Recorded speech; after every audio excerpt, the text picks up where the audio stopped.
Hello dear student, welcome in RB coaching classes. मैं Sandeep sir.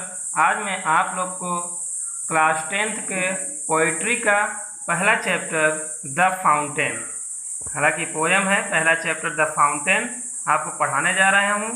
Fountain का अर्थ है फव्वारा, जिसके कवि हैं जेम्स रसेल लावेल। मैंने आपको पिछले वीडियो में प्रोज का पहला चैप्टर द इंचेंटेड वुड पढ़ा दिया, इसका आपने बहुत अच्छा रिस्पांस दिया। अब देखिए यह चैप्टर में कवि क्या कहते हैं।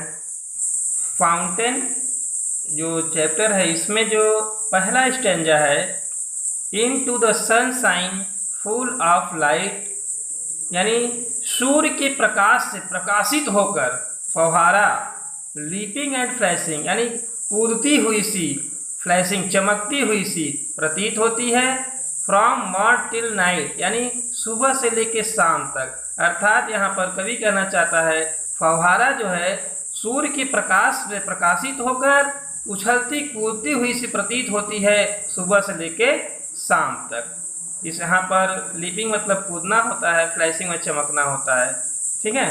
इन टू द मून लाइट, यानी चांद के प्रकाश में, अर्थात चांदनी रात में। वाइटर देन स्नो, फव्वारा बर्फ से भी ज्यादा सफेद प्रतीत होता है। वेविंग सो फ्लावर लाइक, यानी फूलों की तरह हिलते डुलते हुए से प्रतीत होता है। व्हेन द विंड्स ब्लो, जब हवा बहती है। दूसरे पैराग्राफ में यहाँ पे कवि कहना चाहता है कि फव्वारा बर्फ से भी ज्यादा सफेद प्रतीत होता है और फूलों की तरह हिलते डुलते हुए से प्रतीत होता है। मूनलाइट अर्थात चांद का प्रकाश, स्नो मीन्स बर्फ होता है, फ्लावर लाइक यानी फूलों की तरह, विंड्स मीन्स हवा, ब्लो मीन्स बहना। इन टू द स्टार लाइट, यानी तारों के प्रकाश में। अब कवि यहाँ पर अगला वर्णन कर रहा है कि तारों के प्रकाश में रशिंग इन स्प्रे, यानी फव्वारा जो है भागती हुई सी प्रतीत हो, यानी फुहारों की भांति भागती हुई सी प्रतीत होती है। हैप्पी एट मिडनाइट, वह मध्य रात्रि में ही प्रसन्न रहती है। हैप्पी बाई डे, यानी दिन में भी प्रसन्न रहती है। स्टार लाइट अर्थात होता है तारों के प्रकाश। रशिंग मतलब होता है भागना या निकलना। स्प्रे मतलब फुहारा। मिडनाइट मध्य रात्रि। इस प्रकार आई होप आप लोग को अच्छी तरह समझ में आ रहा होगा। नेक्स्ट स्टेंजा में, अगले स्टेंजा में कवि कह रहा है ईवर इन मोशन, यानी फव्वारा सदैव गतिमान रहता है। ब्लाइट सोम एंड चेरी, हमेशा प्रसन्न और प्रफुल्लित दिखाई पड़ता है। स्टिल क्लाइंबिंग हेवनवर्ड, फिर भी वह हमेशा हमेशा ऊपर की ओर, यानी आकाश की ओर बढ़ते हुए प्रतीत होता है। नेवर वियरी, और कभी थकता नहीं। ईवर मीन्स सदैव होता है, मोशन मीन्स गतिमान, ब्लाइट सोम मतलब होता है प्रफुल्लित, और चेरी मतलब आनंदित। स्टिल माने फिर भी, क्लाइंबिंग माने बढ़ते हुए, हेवनवर्ड मतलब आकाश की ओर अर्थात स्वर्ग की ओर। नेवर मीन्स कभी नहीं, वियरी मतलब थकना होता है। अगले स्टैंजा में कवि कह रहा है ग्लैड ऑफ ऑल वेदर, यानी फव्वारा हर मौसम में प्रसन्न दिखाई पड़ता है। स्टिल स्विमिंग बेस्ट, और फिर भी सर्वश्रेष्ठ प्रदर्शित होता है। अपवर्ड और डाउनवर्ड, वह ऊपर से नीचे, नीचे से ऊपर की ओर सदैव फुहारा फेंकता रहता है या सदैव गति करता रहता है।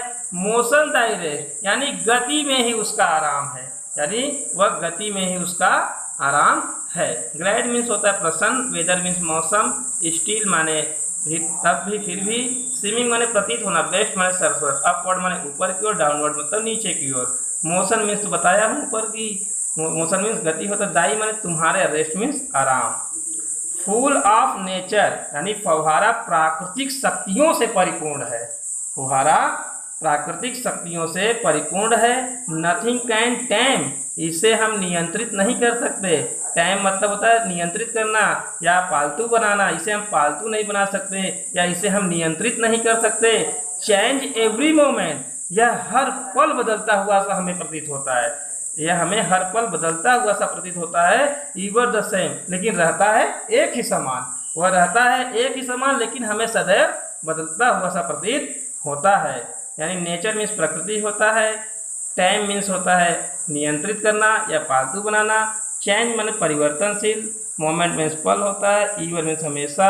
सेम मतलब बिल्कुल उसी तरह। अगले स्टेंजा में कवि कह रहा है ceaseless spring, ceaseless content, darkness और सनशाइन, दाई एलिमेंट। यानी कवि कह रहा है कि सीजलेस स्प्रिंग यानी वह लगातार आगे की ओर बढ़ता हुआ सा प्रतीत होता है। फव्वारा सदैव ऊपर की ओर बढ़ता हुआ सा प्रतीत होता है।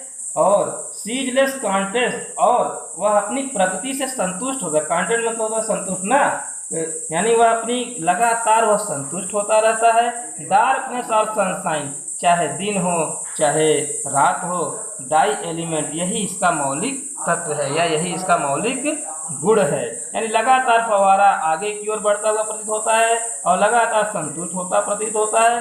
डार्कनेस और चाहे दिन हो चाहे रात हो, डाई एलिमेंट यही तुम्हारा मौलिक लक्षण है। सीजलेस मतलब लगातार होता है। उसके बाद स्प्रिंग मतलब सीजलेस मीन्स होता है निरंतर या लगातार, स्प्रिंग मीन्स होता है ऊपर उठना या अभिलाषा, कंटेंट मीन्स होता है संतुष्ट, और डार्कनेस मतलब अंधेरा, सनशाइन मतलब सूर्य का प्रकाश, दाई माने तुम्हारा, और एलिमेंट मतलब मौलिक तत्व या मूल गुण। लास्ट स्टैंजा में कवि कह रहा है glorious fountain let my heart be, हे शानदार फव्वारे मेरा हृदय भी हो जाए बिल्कुल तुम्हारी तरह, मेरा हृदय भी हो जाए।